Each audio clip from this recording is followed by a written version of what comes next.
energizing your soul through the inspired Word of God. This is your daily devotional reading.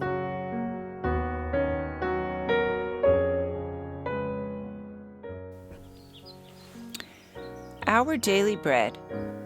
Luther's Separation from Rome, March 18th. Luther thanked God that he was counted worthy to suffer for Christ. I suffered much for thee, more than thy tongue can tell, of bitterest agony, to rescue thee from hell. I've borne it all for thee. What hast thou borne for me? I've borne it all for thee.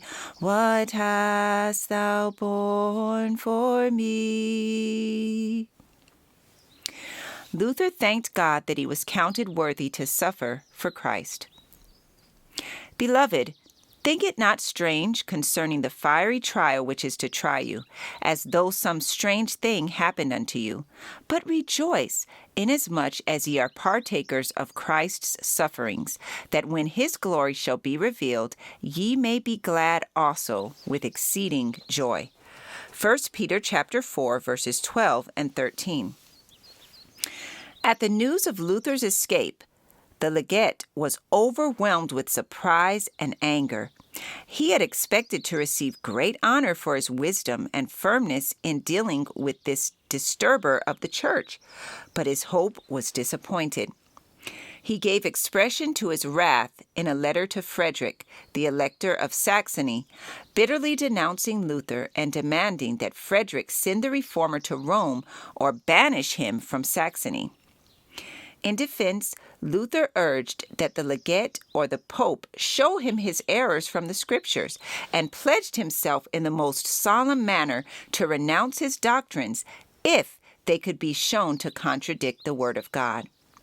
And he expressed his gratitude to God that he had been counted worthy to suffer in so holy a cause. The elector had, as yet, little knowledge of the Reformed doctrines, but he was deeply impressed by the candor, force, and clearness of Luther's words, and until the Reformer should be proved to be in error, Frederick resolved to stand as his protector. In reply to the legate's demand, he wrote, "Since Dr. Martin has appeared before you at Augsburg, you should be satisfied. We did not expect that you would endeavor to make him retract without having convinced him of his errors. None of the learned men in our principality have informed me that Martin's doctrine is impious, anti-Christian, or heretical." The prince refused, moreover, to send Luther to Rome or to expel him from his states.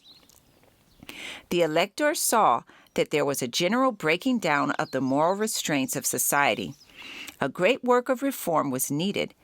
The complicated and expensive arrangements to restrain and punish crime would be unnecessary if men but acknowledged and obeyed the requirements of God and the dictates of an enlightened conscience.